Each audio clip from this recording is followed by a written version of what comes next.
Madam President, I'm rising today to share Jessie's story. Jessie's story is Jessie Grubb from Charleston, West Virginia, who passed away. She was only 30 years old. After years of struggling with heroin addiction, she had been doing well. Her parents and family members and all her close friends were very proud of the progress she was making. She had been sober since August, but last month she had surgery for an infection. The infection was related to a running injury, and she died the day after leaving the hospital. Her story with addiction is known to many. Her father, David Grubb, was a colleague of mine. He was a state senator, a very good state senator, I might add. And we worked together in the legislature. And he shared their family's struggle with addiction with President Obama, and which I was very pleased that President Obama, coming to a state where he is probably has the least popularity, but has the greatest challenge of opiate addiction, of West Virginia. He came there, and he heard the struggles. He saw it firsthand. I really think it moved him and made him more committed to fighting this drug abuse that goes on in America. He shared that with President Obama when he came last October, and I think, like I said, it's made a difference. We have, in West Virginia, not unlike Iowa, have been hit very hard. Matter of fact, West Virginia has been hit the hardest by the opiate addiction. It's really an epidemic. You know, you think about an epidemic, pandemics, we talk about Ebola and Zika and all the things that we're concerned about, but you haven't heard a whole lot about opiates because it's that silent, kind of the silent killer, if you will. It's one that we're all ashamed if it happens to us or our family. We don't talk much about it. We think we can handle it within our own structure.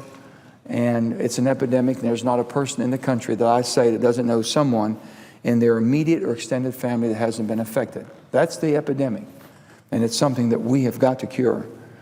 Drug overdose in my little state of West Virginia has increased by more than 700% since 1999 through 2013. Last year alone, over 600 lives were lost to prescription drug abuse, overdose. Now that's legal. This is a product that's produced by legal manufacturing companies, pharmaceuticals. It's a product that's approved by the Food and Drug Administration, a watchdog trying to make sure that we're all having safe in our food and all of our drugs. It's something that's legal that our doctors prescribe. Our most trusted people in America, our doctors, are prescribing something they think will help us. And it's something that's killing Americans everywhere. So, this is Jessie's story, and her family's pain is all too familiar and too common in West Virginia and throughout the nation. As I said, we lost 627 West Virginians last year. 61,000 West Virginians used prescription pain medication for non-medical purposes in 2014. Non-medical purposes. This includes 6,000 teenagers. But our state's not unique. Every day in the country, 51 Americans are dying. 51 Americans die every day from opiate abuse. Since 1999, we've lost almost 200,000 Americans to prescription opiate abuse. Think about that. 200,000 in a little over a decade. It's unheard of. In any other category, we would be doing something monumental. Jessie's story deeply impacted the president, and I spoke with him about her death and the pain her family is going through. When the president came to Charleston, Jessie was in rehab facility in Michigan for the fourth time. For the fourth time. Before her life was taken over by addiction in 2009, Jessie's future was very bright. A really unbelievable young lady. She was a beloved daughter of David and Kate Grubb, a beloved sister to her 4 sisters, and a beloved friend to family and to many, many others. She was an excellent student. She scored 99th percentile on every one of her tests. She was a cheerleader at Roosevelt Junior High School and was an avid runner. At the time of her death, she was looking forward to running in her first marathon. The only trouble she had ever gotten into in school was when she protested the Iraq War. Needless to say, she was a natural-born leader. She truly was. She just was one of those girls that just was captivating. After graduating from Capitol High School, she was thrilled and looking forward to her bright future at the University of North Carolina, Asheville. She was sexually assaulted during her first semester, which caused her to withdraw from school and return home to Charleston. That traumatic event caused Jessie to turn to heroin to escape her pain. Over the next 7 years, Jessie would battle her addiction. She would overdose 4 times and go to rehab 4 times. But up until her death, she had been sober for 6 months and was focused on making a life for herself in Michigan, and one her parents were very proud of. And all of her hard work was ruined because of a careless mistake, one mistake. Jessie's death is particularly heartbreaking because it was 100% preventable. 100%. Her parents traveled to Michigan for Jessie's surgery and told her doctors and hospital personnel that she was a recovering addict. Now, she was having a hip surgery that's caused by all her running, and they were treating her for an infection.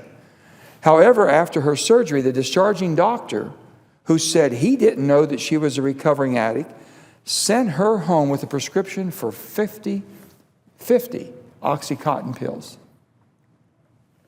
50 Oxycontin. She should never have been given one, not one, for opiate medication. And we must ensure that this never happens again. Jessie passed away that night. And when you think about it, how preventable this was, because of a lot of the privacy laws, we can't tell. That doctor didn't know. Did someone mess up? We don't know. Were they not allowed to put? You know, if you're allergic to penicillin or something, it's on your chart. They know all the way through. If you're allergic to anything, but if you're an addict and you are allergic to opiate because it'll kill you, they can't reveal that. So, Madam President, I'll be asking for your help as always, and I know you'll be compassionate about this. So next week I'm going to be introducing Jessie's Law to make sure that this type of careless mistake never happens to another daughter, a son, a nephew, a niece, anywhere in America. The bottom line is that we need to go at this problem from every angle and with the help of everyone. Family assistance, counseling programs, drug courts, consumer and medical education, law enforcement support, state and federal legislation. We need to throw everything we've got at this. With continued support and tireless work from everyone, we can beat this epidemic once and for all. Jessie's death is heartbreaking to anybody who knew her or the family or their contribution to society every day. This is a tremendous family that gives so much back. And we all know someone who's been impacted. We do, every one of us. Every one of our young interns here, they know. Our pages know. They see it in their schools. Everybody sees what's going on. But we've got to speak up. This is a fight we have to win. This opiate epidemic that is claiming a generation, taking away from us. I'm committed to this more than I've been committed to anything. If I have one purpose of being in the Senate, it's to bring to light these young people whose lives are changed, the families that have been changed all over West Virginia, all over America. It's been silent for far too long, and we're not going to keep it silent. People are sending me letters from Iowa, my letters from West Virginia, and they're saying, please use my name. Put a face and a name to a tragedy. They want us to know in Congress that something has to be done. We don't need all these drugs on the market. We don't need the pharmaceutical putting more and more powerful opiates. We don't need a business plan that's destroying people's lives. This is something I think we agree on. This is something that will unite us like nothing else in Congress. It's not a Democrat or a Republican epidemic. It's not a disease that's killing Democrats and Republicans. It's killing Americans, and we are Americans. So I'm hopeful, and I've been very, very pleased with all of the support we're getting from both sides, Democrats and Republicans coming together on this issue. We've got some important legislation coming forward that's going to allow us, I believe, for the first time, make a monumental change. I want to thank Secretary Bob McDonnell for the VA. He's trying very hard to change the culture of the VA of treating pain with alternative. There's so much more we need to do, and I'll be getting into that later. But Madam President, I thank you for your attention. I thank you for the job you do for the great people of Iowa. This is one that we're going to work together on because it's one that we can't afford not to. Thank you, and I noticed the absence of a quorum.